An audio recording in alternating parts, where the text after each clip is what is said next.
જય હિન્દ વિદ્યાર્થી મિત્રો, લાસ્ટ લેક્ચરમાં આપણે યુક્લિડની ભાગ પ્રવિધિની મદદથી ગુસ્સા શોધવા માટેનું મેથડ શીખેલા હતા અને તે પ્રમાણે આપણે ગુસ્સાઓ શોધેલા હતા. એમાં ક્વેશ્ચન નંબર 5 અને 6 તમને જાતે આપેલો હતો. 5 નંબરનો ક્વેશ્ચન જે હતો 135 અને 225 નો ગુસ્સા શોધવાનો, જેનો આન્સર તમે લાવેલા હશો 45.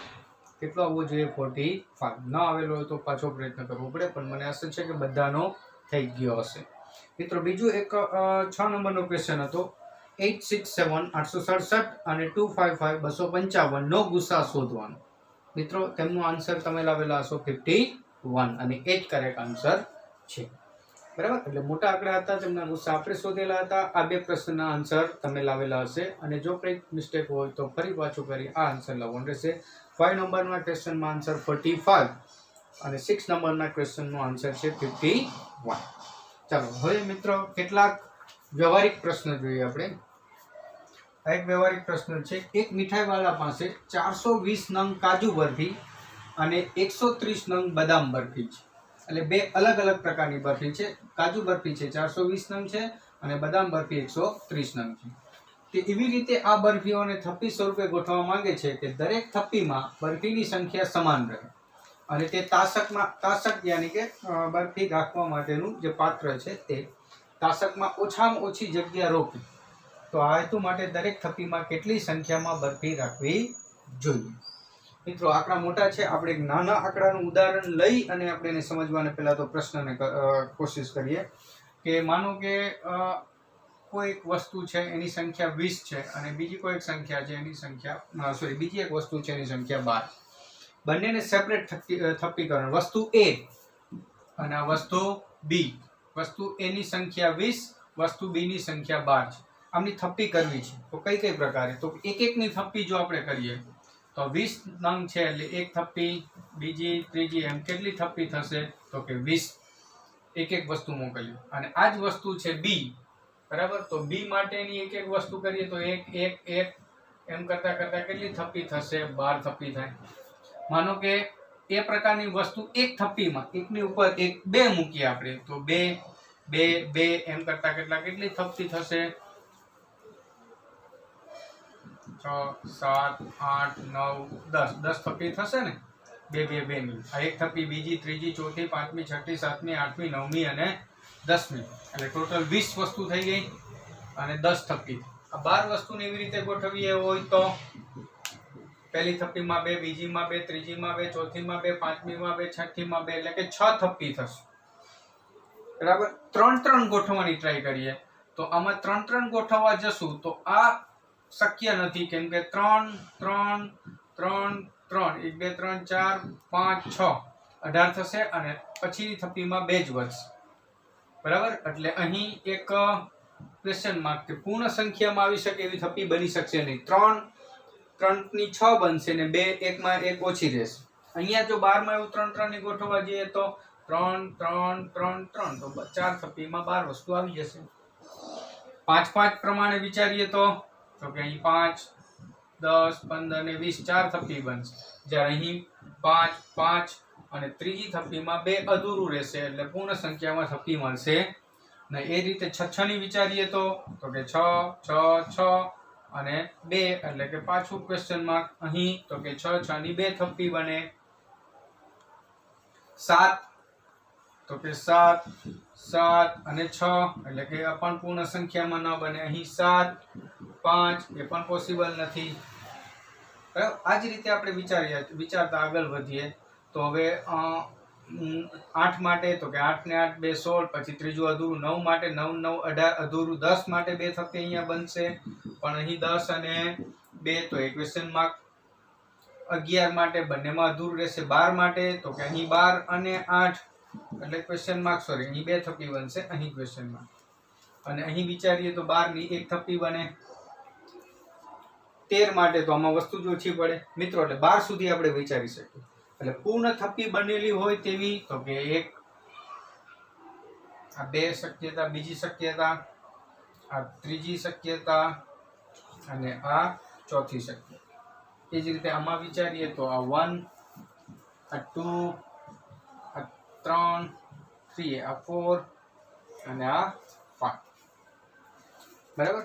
હવે આપણને કહેવામાં આવેલું છે કે દરેક થપ્પીમાં એટલે કે દરેક થપ્પીમાં વસ્તુની સંખ્યા સમાન હોય, કાં તો એક એક હોવી જોઈએ કાં તો બબ્બે હોવી જોઈએ, એટલે બંનેમાં સમાન હોય એવી શક્યતા તો કે એક આ છે બબ્બે ની, એક આ 2 છે, અહીંયા 5 5 ની પોસિબલ છે પણ આમાં નથી એટલે વિચારવાનું ન આવે। 6 6 ની તો કે આમાં પોસિબલ છે પણ આમાં નથી, 7 નું આમાં નથી પોસિબલ, 10 નું આમાં છે પણ આમાં નથી પોસિબલ, તો એવી જ રીતે 12 નું આમાં, એટલે કે બંનેમાં કોમન પાર્ટ જો આપણે વિચારીએ તો કે 1 અને 2, બાકી તો અહીં જે કોમન હોય તે ત્યાં નથી, ત્યાં હોય તે અહીં નથી, બરાબર। એટલે કહેવાનો અર્થ આપણો અહીં 3 3 વાળી અહીંયા અધૂરું છે તો ત્યાં પૂર્ણ છે, 5 5 વાળું અહીંયા અધૂરું ત્યાં છે, એટલે અહીં બંનેમાં કોમન હોય કાં તો એક એક ની થપ્પી કરો તો તળિયામાં અહીંયા 20 લાઈન થશે, અહીં 12 લાઈન, બબ્બે ની થપ્પી કરો તો અહીંયા તળિયામાં 10 અને તળિયામાં 6, તો કઈ શક્યતામાં તળિયામાં ઓછી થપ્પી થાય તો કે બીજી શક્યતામાં, કેમ કે આમાં 10 ને પેલામાં 6, પેલામાં 20 ને 12 22 લાઈન થશે, જ્યારે આમાં 10 ને 6 18, એટલે સરખી સંખ્યામાં બબ્બે ની થપ્પી કરીએ તો આમાં 10 લાઈન ને આમાં 6, થપ્પીની સંખ્યા સરખી અને તળિયામાં જે જગ્યા રહેશે તે 16 લાઈન રોકે, જ્યારે ઉપરમાં કેટલી રોકે 22, એટલે ક્વેશ્ચન કંઈક આવો છે, બરાબર। એટલે 20 અને 12 પ્રમાણે એ થાય, બરાબર। એ જ રીતે હવે આપણે 20 અને 8 માટે વિચારીએ, 20 અને 8 માટે તો એક એક ની થપ્પી વિચારો તો 20 થાય, આમાં એક એક ની થપ્પી વિચારો તો કેટલી થશે 8 થશે, બબ્બે ની થપ્પી વિચારો તો આમાં 10 થપ્પી થાય, આમાં બબ્બે ની વિચારો તો કેટલી થપ્પી થશે 4 થપ્પી થશે, 3 3 ની આમાં પણ પોસિબલ નથી, આમાં 4 4 ની તો કે આમાં 1 2 3 4 અને 5 થપ્પી કરી શકીએ, ત્યારે આમાં 1 અને 2 થપ્પી કરી શકીએ, 5 5 ની તો કે આમાં પોસિબલ પણ આમાં પોસિબલ નથી કેમ કે આ 5 નો ગુણક નથી, 6 6 ની બંનેમાં પોસિબલ નથી, 7 ની બંનેમાં પોસિબલ, 8 ની આમાં પોસિબલ નથી પણ આમાં 1 થઈ શકે, એવી રીતે 10 ની તો કે આમાં પોસિબલ પણ આમાં નથી, બંનેમાં પોસિબલ હોય એવી આ 3 શક્યતા આવી ગઈ, આ 1 આ 2 અને આ 3। હવે આ થપ્પી કરો તો તળિયામાં કેટલી જગ્યા રોકે 20 ને 8 28 લાઈન થશે, એક એક ની થપ્પી કરીએ, બબ્બે ની થપ્પી કરીએ તો અહીંયા 10 થપ્પી થાય ને આમાં કેટલી થશે 4, તો કે 14 થપ્પી કરવી પડે, 4 4 ની કરીએ તો આમાં 5 આમાં 2 એટલે 7 જ થપ્પી કરવી પડે, તળિયામાં સૌથી ઓછી જગ્યા કઈ રોકે તો કે આ જ રહેશે। તમે જોઈ શકો છો 20 અને 8 ના કોમન અવયવમાં 1 2 અને 20 ના અવયવ વિચારીએ આપણે તો 20 ના અવયવ 1 2 3 ના 4 5 10 અને 20, આમાં 8 માં અવયવ વિચારીએ તો 1 2 4 અને 8, તો આ બંને કોમન અવયવ તો કે 1, બીજો કોમન અવયવ 2, ત્રીજો કોમન અવયવ 4, 3 કોમન અવયવ, મોટામાં મોટો કોમન અવયવ કયો 4, અને મોટામાં મોટો સામાન્ય અવયવ એટલે ગુસાઅ। કહેવાનો અર્થ કે આવા પ્રકારની ગોઠવણી જ્યારે હોય કે 2 વસ્તુ હોય કે 3 વસ્તુ હોય ત્યારે એની થપ્પીમાં વસ્તુની સંખ્યા સમાન અને તળિયામાં ઓછામાં ઓછી જગ્યા રોકે એના માટે બંને સંખ્યાનો ગુસા લાવવો પડે। આમાં જો 20 અને 12 ના ગુસામાં કોમન કયો આવશે તો કે 2, કેમ કે 20 ના અવયવ તો આ જ આવશે 1 2 4 5 10 ને 20, 12 માં તો કે 1 2 3 6 અને 12, તો બંનેમાં કોમન 1 અને 2, એમાં મોટો કયો 2, એટલે 2 ની થપ્પી પોસિબલ બને છે। સમજ્યા મિત્રો? એટલે આ પ્રકારનો જ્યારે પ્રશ્ન હશે કે એક જ સંખ્યા થપ્પીમાં વસ્તુની સંખ્યા સમાન રહે કે લાઈન હોય કે જે બી હોય વસ્તુની સંખ્યા સમાન રાખવાની, ઓછામાં ઓછી જગ્યા રોકે તળિયાની, એટલે કે ઓછામાં ઓછી લાઈન થાય એટલે મહત્તમ અવયવ કોમન ગોતવો પડે અને મહત્તમ અવયવ એટલે ગુસા શોધવો પડે। એટલે આપણે આ વ્યવહારિક પ્રશ્ન મિત્રો મને લાગે છે તમે સમજી ચૂકેલા હશો, બરાબર। એટલે આ એક સમજનો પાઠ હતો કે 20 અને 12 છે તો આટલી શક્યતા છે કે એક એક ની થપ્પી આમાં પોસિબલ છે, બબ્બે ની થપ્પી પોસિબલ, 5 5 ની ક્યાંકમાં હોય પણ બંનેમાં કોમન થપ્પી થાય એ જ વિચાર, કેમ કે વસ્તુની સંખ્યા બંનેની સમાન રહી, 4 4 તો 4 4, બબ્બે તો બબ્બે, 3 3 તો 3 3, એટલે એ માટે આ ગોઠવણી છે। ચાલો મિત્રો, તો હવે આ પ્રશ્નનો જવાબ મેળવવાનો આપણે પ્રયત્ન કરીએ।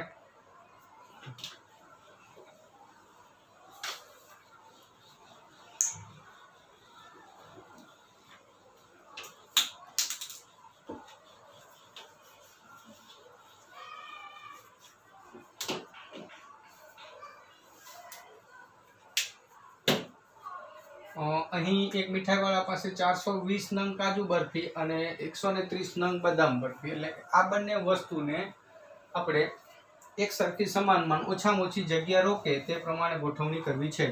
એટલે કે અહીં આપણે અહીંયાથી સ્ટેટમેન્ટ ઉપર દરેક થપ્પીમાં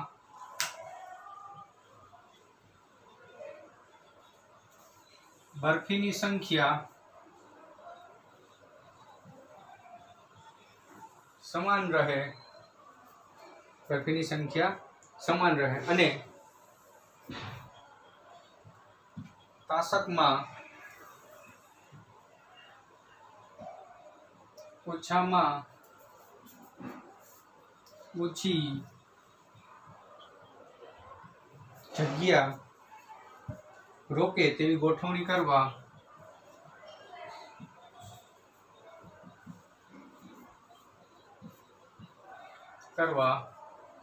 420 અને 130 નો ગુસ્સા શોધવો પડે.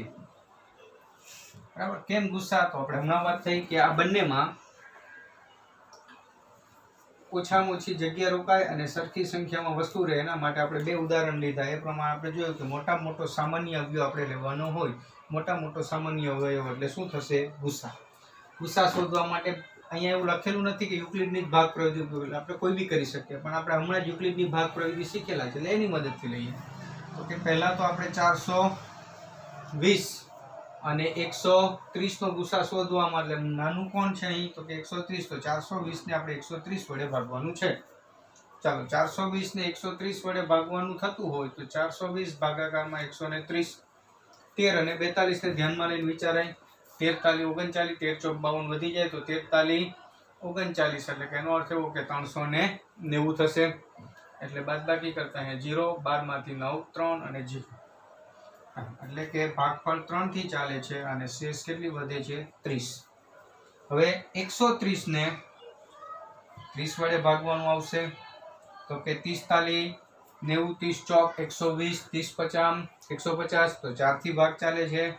30 ચોક 120, ડાયરેક્ટ નો ખબર પડતી હોય તો 130 ભાગ્યા 30 મિત્રો, તો 30 ચોક 120, એટલે કેટલા વધશે? અહીં 10 વધશે. એટલે 4 થી ભાગ ચલાવતા શેષ 10.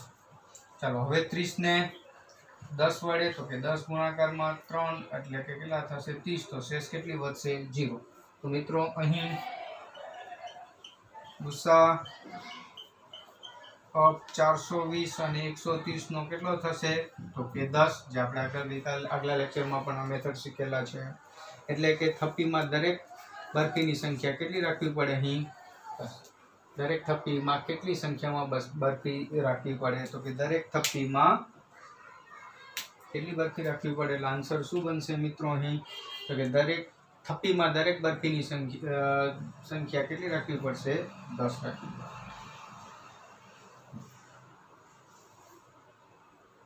દરેક થપ્પીમાં 10 બરફી રાખવી પડે.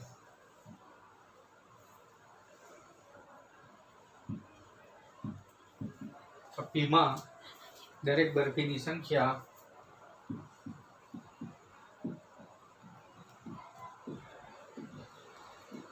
10 રાખવી પડે. અથવા બીજી રીતે આમ બી લખી શકો, દરેક થપ્પીમાં 10 બરફી રાખવી જોઈએ. એટલે કે 420 નંગ કાજુ બરફી રાખવા માટે બી અને 130 નંગ બરફી, તો બેનમાં 4 4, એટલે 4 4 ની થપ્પી કરવી પડે. હવે એમ થાય કેટલી થપ્પી થશે એવું શોધવું હોય તો તમે સીધું સિમ્પલ છે કે 420 ભાગ્યા 10 કરો, એટલે કે 42 લાઈન કાજુ બરફીની થશે. 130 ભાગ્યા 10, એટલે કે 13 લાઈન કોની થશે? તો કે બદામ બરફીની, એટલે કે 42 અને 13, ટોટલ 55 લાઈન થશે. આ પ્રકારની ગોઠવણી કરવી હોય એવો પ્રશ્ન કરેલો હોય તો આપણે થપ્પી કાજુ બરફીની થપ્પીની સંખ્યા બરાબર 420 ભાગ્યા 10, એટલે 42 મળી જાય. બદામ બરફીની થપ્પીની સંખ્યા બરાબર તો કે 130 ભાગ્યા ગુસા 10, એટલે 13, એ રીતે મળી શકે. અહીં ફક્ત આપણને કેટલી સંખ્યામાં બરફી ગોઠવવી પડે? તો કે મહત્તમ ગોઠવણી 10 ની રાખવી પડે. બરાબર મિત્રો, ધ્યાનથી પ્રશ્ન વાંચશો ને જોશો એટલે પરફેક્ટ આવડી જશે. એક વખત ધ્યાનથી જોઈશો તો.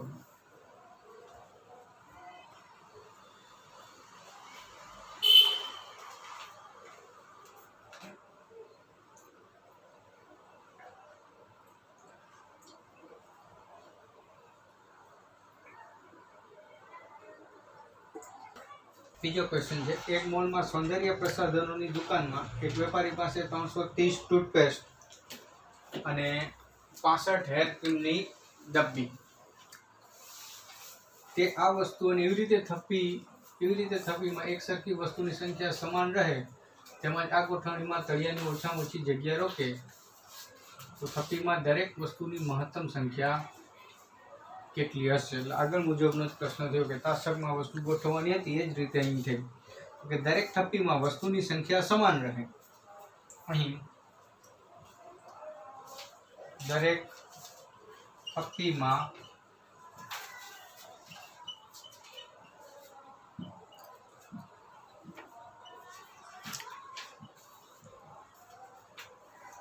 સમાન રહે, વસ્તુઓની સંખ્યા સમાન રહે તથા તળિયાની ઓછામાં ઓછી જગ્યા રોકે તથા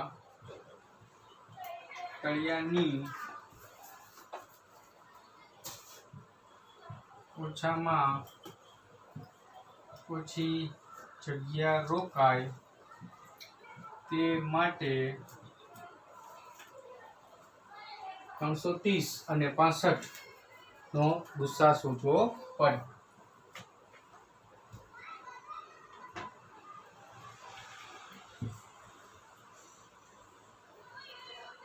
તે માટે સંખ્યા શોધવા 330 અને 65 નો ગુસ્સા શોધવું. કેમ ગુસ્સા? તો કે હમણાં જ આગળ જોઈ કે મહત્તમ સંખ્યા એટલે બી ગુસ્સા જ બતાવે. મોટામાં મોટું સામાન્ય અવયવ લસા એટલે લઘુત્તમ સામાન્ય અવયવી. સામાન્ય અવયવોમાં મોટામાં મોટો અવયવ તે ગુસ્સા. સામાન્ય અવયવીમાં નાનામાં નાનું સામાન્ય અવયવ તે લસાઈ આપણે જાણીએ છીએ. તો કે 330 અને 65 એટલે અહીં જો તમે એક એકની લાઈન ગોઠવો તો 330 લાઈન થાય, આ 65 બબેની વિચારો તો પહેલામાં પોસિબલ છે, આમાં નથી. એવી જ રીતે 3 પણ એવું શોધવા જાય તો હવે જેમ ફિગર મોટા થાય તો અનુમાન કરવા મુશ્કેલ બને. એટલા માટે આપણે એમનો ગુસ્સા શોધવો પડે. એટલે આપણે અહીંયા કોનો ગુસ્સા શોધવો પડશે? તો કે 330 અને 65. 330 ને 65 વડે આપણે ભાગાકાર કરીએ તો કે 330 ભાગ્યા 65. 65 એટલું 65 થી તો ભાગ ચાલશે નહીં, એટલે અહીં 60 ને અહીંયા 300 એવું વિચારીએ તો 60 50 6 50 30 એટલે 300 6 36 વધી જાય. 5 થી વિચારીએ 5 50 25 વધી 2 5 6 30 ને 2 32 એટલે કેટલા વધશે? 5. ચાલો તો 65 ગુણાકારમાં 5 કરીએ તો શેષ 5. ચાલો હવે 65 ને 5 વડે તો કે 13 50 65 એટલે કે શેષ 0. તો ગુસ્સા કેટલો થશે? 5. એટલે કે માટે ગુસ્સા ઓફ 330 અને 65 નો કેટલો થશે? 5. તો કે આન્સર તમે જાતે લખી શકશો. થપ્પીમાં દરેક વસ્તુની મહત્તમ સંખ્યા 5 હશે. આજ લાઈન આન્સર લખવાનો છે કે થપ્પીમાં દરેક વસ્તુની મહત્તમ સંખ્યા કેટલાની જગ્યા પર શું લખવું પડશે? 5 હશે. એ રીતે તમે આન્સર લખી શકશો. તો મિત્રો આ પ્રકારના પ્રશ્નોમાં આપણે એટલો ખ્યાલ આવવો જોઈએ કે મહત્તમ સંખ્યા શોધવાની અને આ રીતે કરવાનું હોય તો ગુસ્સા શોધવાનો. એટલે બાકીનું કામ જો ગુસ્સા આપણને આવડતું હોય તો પરફેક્ટ થઈ જાય. શા માટે ગુસ્સા? હવે તમે વિચારો, એક એકની લાઈન વિચારો. બબેની પોસિબલ આમાં નથી, 3 3ની આમાં પોસિબલ નથી, 5 5 ની બંનેમાં પોસિબલ છે એટલે 5 5. કેટલી લાઈન થશે? તો 330 ભાગ્યા 5 કરીએ. 330 ભાગ્યા તમે 5 કરશો એટલે 5 6 30 પાછા 30 એટલે 5 6 30 66 લાઈન થશે. આમાં 13 લાઈન થશે. ઓછામાં ઓછી લાઈન આ જ થવાની છે, માટે આપણે આ જવાબ રહેશે. અને મિત્રો એક ત્રીજો પ્રશ્ન છે જે તમારે જાતે કરવાનો છે, જે આપણું ટેક્સ્ટ બુકમાં સ્વાધ્યાય 1.1 નો પ્રશ્ન નંબર 3, જે આ જ પ્રકારનો પ્રશ્ન છે. લસકડી જાવણીમાં લાઈન છે અને દરેક લાઈનમાં સભ્યોની સંખ્યા છે, તો એ તમારે આ જ રીતે ગુસ્સા શોધીને કરો. એ પ્રયત્ન જાતે કરવાનો છે. સ્વાધ્યાય 1.1 નો પ્રશ્ન 3. તો આ એક વ્યવહારિક પ્રશ્ન 3 થયા. બધાનો કન્સેપ્ટ સેમ જ છે. ગુસ્સા શોધીને આપણે એનો આન્સર લાવવો પડશે. એક વખત ધ્યાનથી જોઈ લેશું.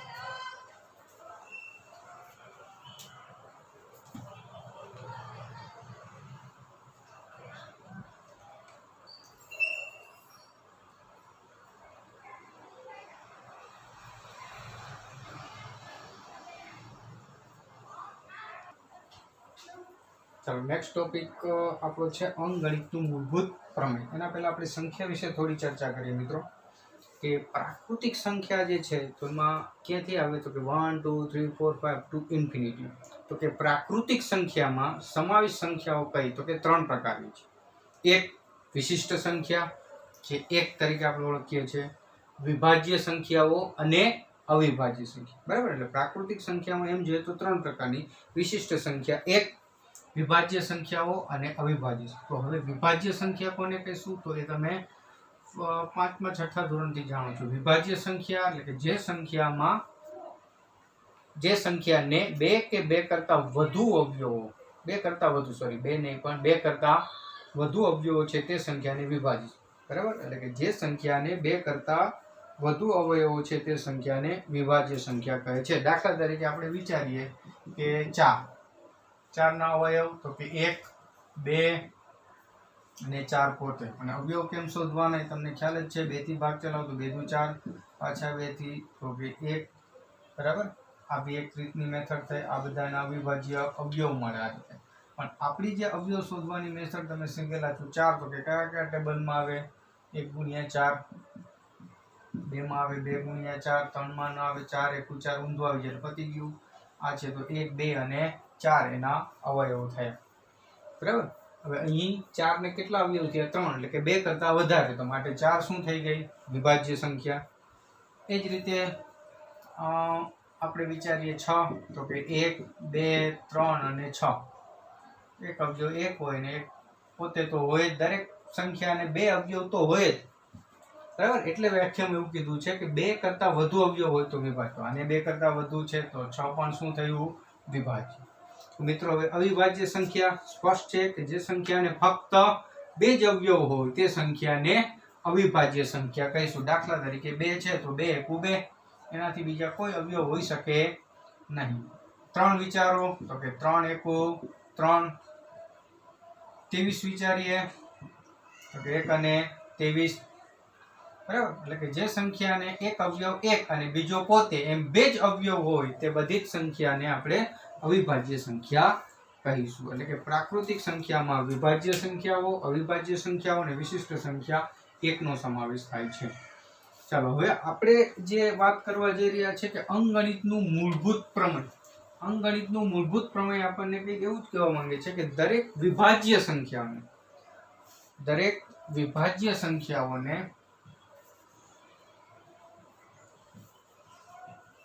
અંકગણિતનું મૂળભૂત પ્રમેય. દરેક વિભાજ્ય સંખ્યાઓને તેના અવયવના ક્રમને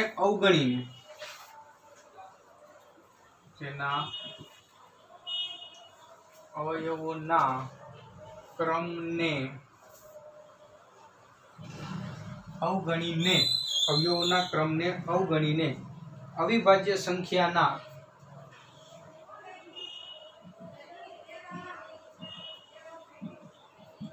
ગુણાકાર સ્વરૂપે દર્શાવી શકાય છે, અથવા તો ગુણાકાર તરીકે અનન્ય રીતે લખી શકાય છે. મિત્રો એટલે આ સ્ટેટમેન્ટ આપણે સમજીએ. ઉદાહરણ લઈએ 24 ના અવિભાજ્ય અવયવ. મિત્રો આપણે હમણાં વાત આવી રીતે તમે કરી શકો. 12 દુ 24, 2 6 12 6, 3 × 3. બરાબર, એટલે કે 24 ના અવિભાજ્ય 2 ગુણાકારમાં 2 ગુણાકારમાં 2 ગુણાકારમાં 3. 24 ને તમે આમે લખી શકો 6 ગુણાકારમાં 4. 24 ને તમે આમે લખી શકો 2 ગુણાકારમાં 12. બરાબર, 24 ને તમે આમે લખી શકો 2 ગુણાકારમાં 2 ગુણાકારમાં 6. પણ આમાં 6 વિભાજ્ય, આમાં 12 વિભાજ્ય, આમાં 6 ને 4. આ જ એક એવું છે કે જેમાં બધી જ સંખ્યા 2 2 2 અને 3 અવિભાજ્ય. એટલે દરેક વિભાજ્ય સંખ્યાને તેના અવયવનો ક્રમ, એટલે કે આને આમ લખીએ કે પછી આમ લખીએ એનાથી કોઈ ફરક પડતો નથી કે આમ લખો, પણ એમાં 3 વખત 2 અને 1 વખત 3 છે. એ આ મેથડ હોય, આ મેથડ હોય, એટલે કે અવયવના ક્રમને અવગણીને, એટલે ક્રમ ગમે તે હોય પણ એની સંખ્યા જે છે 3 વખત 2 ને 1 વખત 3 એ ફિક્સ છે. એટલે કે અવિભાજ્ય અવયવના ક્રમને અવગણીને અવિભાજ્ય સંખ્યાના ગુણાકાર તરીકે અનન્ય રીતે જો અવિભાજ્ય સંખ્યા માટે આ વિભાજ્ય સંખ્યા હોય તો મેથડ અલગ અલગ બની શકે, પરંતુ અવિભાજ્ય સંખ્યા હોય તો આ જ વસ્તુ આવે. અવિભાજ્ય સંખ્યાના ગુણાકાર તરીકે જો 24 ને લખવું હોય તો 3 વખત 2 અને 1 વખત 3 એટલે 2 દુ 4 દુ 8 24. ત્યારે આ બધી જે મેથડ છે એમાં તો કોઈક અંક વિભાજ્ય બી આવે. એટલે અંકગણિતનું મૂળભૂત પ્રમેય આપણને શું કહે છે કે દરેક વિભાજ્ય સંખ્યા તેનો અવયવનો ક્રમ અવગણવાનો. એટલે ક્રમનું મહત્વ નથી કે 2 પહેલા છે 3 પછી જ, એ કોઈ મહત્વ નથી. એટલે અવયવના ક્રમને અવગણીને અવિભાજ્ય સંખ્યાના ગુણાકાર તરીકે અનન્ય રીતે લખી શકાય. એટલે કહેવાનો મિત્ર આ સ્ટેટમેન્ટ આપણે કે યાદ રાખવાની એટલી બધી જરૂરિયાત નથી, પણ સમજ પડવી જોઈએ કે અવિભાજ્ય સંખ્યાને ગુણાકાર તરીકે અનન્ય રીતે ગુણાકાર તરીકે કોઈ પણ વિભાજ્ય સંખ્યાને અવિભાજ્ય અવયવના ગુણાકાર સ્વરૂપે લખી શકાય ને અનન્ય રીતે, એટલે કે એક અને માત્ર એક જ રીતે લખી શકાય એવું આપણું અંકગણિતનું મૂળભૂત પ્રમેય કહે છે. અને આ અવિભાજ્ય અવયવને અને વિભાજ્ય સંખ્યા એટલા માટે કે આપણને ઘણી વખત ગુસા શોધવા માટે પણ આ વસ્તુ કામ લાગશે, લસા શોધવા માટે. મિત્રો તો ગુસા આપણે એક રીતે હમણાં જોયું કે ગુરુત્તમ સામાન્ય અવયવ, બરાબર. 2 કે તેથી વધુ સંખ્યા આપેલી સંખ્યાઓમાં રહેલા 2 કે તેથી વધુ સંખ્યાઓના આપેલી સંખ્યામાં રહેલા સામાન્ય અવિભાજ્ય અવયવમાં નાનામાં નાની ઘાતવાળા પદોના ગુણાકારને આપેલ સંખ્યાનો ગુસા કહેવાય. જેમ કે 24 અને 12 આપણે વિચારીએ અવિભાજ્ય અવયવ તો 24 તો 2 ગુણાકારમાં 2 ગુણાકારમાં 2 એટલે 2 નો ઘન ગુણ્યા 3 48 24 12 તો 2 નો વર્ગ ગુણ્યા 3, બરાબર. હવે આમનો ગુસા શોધવો હોય તો બંનેમાં કોમન અવયવ કોણ? તો કે 2 નો ઘન 2 નો વર્ગ. પણ ગુસામાં આપણે કઈ સંખ્યા લેશું? તો કે નાના ઘાતાંક વાળા પદોના ગુણાકાર, એટલે કે 2 નો વર્ગ લેશું અને અહીંયા 3 ની એક ઘાત એટલે 3 એટલે 2 નો વર્ગ 4 ગુણ્યા 3 એટલે ગુસા કેટલો બનશે? આનો 12 બનશે. અવયવ પાડીને બી શોધી શકો તમે. આ બંનેના અવયવ વિચારીએ તો કે ભાઈ 24 ના અવયવ તો કે 1 2 3 4 6 8 12 અને 24, બરાબર. 12 ના અવયવ વિચારું તો કે 1 2 3 4 6 અને 12. તો હવે આમાં જો કોમન અવયવ 1 2 3 4 6 અને 12 માં મોટા મોટો કોમન અવયવ કોણ? 12. એક મેથડ આપણે આ શીખેલા છે. અવિભાજ્ય અવયવથી જો તમારે ગુસા શોધવો હોય તો બંનેના અવિભાજ્ય અવયવ શોધી નાખો અને પછી એમાં જે કોમન અવયવ છે એને ઓછી ઘાતવાળા કોમન અવયવનો ગુણાકાર. 2 નો ઘન ને 2 ના વર્ગમાં ઓછી ઘાત 2 નો વર્ગ, 3 ને 3 માં 3 એક જ ઘાત છે. એટલે આના કરતા સરળતાથી થાય. એટલે આપણે બંને રીતે ગુસા શોધી શકીએ. પણ અંકગણિતના મૂળભૂત પ્રમેયથી એટલે કે કોઈ પણ વિભાજ્ય સંખ્યાને અવિભાજ્ય સંખ્યાના ગુણાકાર સ્વરૂપમાં રૂપાંતરિત કરો અને એના કોમન અવયવનો ગુણાકાર કરો એટલે આપણે ગુસા મળશે. અને લસામાં મિત્રો એટલું જ છે કે આપણે જે એના અવયવો છે એ જ ગુણાકારમાં પણ મોટી ઘાતવાળા અને તમામ અવયવોનો ગુણાકાર, સામાન્ય અવયવોમાંથી મોટી ઘાતવાળા અવયવનો ગુણાકાર અને બાકીના તમામ અવયવનો ગુણાકાર. એટલે કે આપણે 24 અને 12 નો જો લસા વિચારવાનો થાય મિત્રો તો 2 નો ઘન ગુણાકારમાં 3, 2 નો વર્ગ ગુણાકારમાં 3. પણ કોમન અવયવમાં કયો લેવાનું? મોટી ઘાતવાળો. આમાં બી મોટી ઘાત એક જ છે તો 2 નો ઘન 48 24. તો આ બંનેનો લઘુત્તમ સામાન્ય અવયવી કેટલો થશે? 24. એટલે ગુસામાં ઓછી ઘાતવાળા એટલે કે નાની ઘાતવાળા અવયવોનો ગુણાકાર, જ્યારે લસામાં મોટી ઘાતવાળા અવયવોનો ગુણાકાર અને તમામ સંખ્યાનો બાકીની તમામ સંખ્યાનો ગુણાકારથી આપણને લસા મળશે. મિત્રો તો હવે પછીના જે આપણા ક્વેશ્ચન છે તો કે વિભાજ્ય સંખ્યાના અવિભાજ્ય અવયવો મેળવવાના અને લસા અને ગુસા. મિત્રો આ જે આપણે જોઈ ગયા સ્ટેટમેન્ટ આ અંકગણિતનું મૂળભૂત પ્રમેય એટલે આપણે એવું કહેવા માંગે છે કોઈ પણ વિભાજ્ય સંખ્યાને અવિભાજ્ય અવયવોના ગુણાકાર સ્વરૂપે તમે લખી શકો અનન્ય રીતે. એટલે તમે આ જોઈ શકો છો ક્રમ ભલે ગમે તેમ હોય પણ જેટલા અંક હોય એટલા જ અંક આવી શકે, જ્યારે વિભાજ્ય સંખ્યામાં આ નિયમનું પાલન થઈ શકે. આ એટલા માટે યાદ કરાવ્યું કે જેની મદદથી તમે ગુસા લસા સારી રીતે શોધી શકો. એટલે હવે પછીનો જે પ્રશ્નો છે એકદમ સરળ છે મિત્રો અને તમને સારી રીતે આવડશે. એટલે નેક્સ્ટ લેક્ચરમાં આપણે અત્યારે થોડુંક કદાચ ગુસ્સા કોણ લસા કોણ એ તમને PDF ફાઇલમાં વ્યાખ્યા સાથે લખીને તો મળશે, એ વાંચી રાખવી. અને આજના દાખલા આપણે કરશું ને તો બહુ જ સરળ છે. આ ચેપ્ટરમાં છેલ્લા દાખલાનો પાર્ટ હવે આવી રહ્યો છે, જે ગુસ્સા લસા આપણે પહેલેથી શોધીએ જ છે મિત્રો, એટલે કોઈ પ્રશ્ન નથી. આ સ્ટેટમેન્ટ બી આપણે એટલું કંઈ યાદ નથી રાખવાનું, પણ શું કહેવા માંગે છે એ આપણે સમજ હોવી જોઈએ. એટલે આના આગલા લેક્ચરમાં યુક્લિડની ભાગ પ્રવિધિથી ગુસ્સા શોધો. અહીં હવે પછીના લેક્ચરમાં આપણે આપણા અવિભાજ્ય અવયવની રીતે ગુસ્સા અને લસા શોધશું. મિત્રો એવી છે કે બે સંખ્યાનો ગુસ્સા શોધીએ છીએ, એ જ રીતે ત્રણ સંખ્યાનો ગુસ્સા બી શોધી શકીએ. આ મેથડ યુક્લિડની મેથડથી ત્રણ સંખ્યાનો ગુસ્સા શોધવો તો પહેલા બેનો શોધવો પડે અને એ જવાબ સાથે ત્રીજાનો. જ્યારે આમાં ત્રણ સંખ્યાઓ છે, ત્રણે ત્રણ ના પાડીને આપણે શોધી શકીએ છીએ, બરાબર. અને બે સંખ્યાનો ગુસ્સાનો જે જવાબ આવે એનો ત્રીજી સંખ્યા સાથે ગુસ્સા શોધો તો બી આન્સર એ જ આવે. એ જ વસ્તુ મિત્રો લસામાં છે, બરાબર. તો નેક્સ્ટ લેક્ચરમાં આપણે ગુસ્સા અને લસા શોધશું અને તેના અવિભાજ્ય અવયવ કઈ રીતે પાડી શકાય એ શોધશું. જય હિન્દ મિત્રો.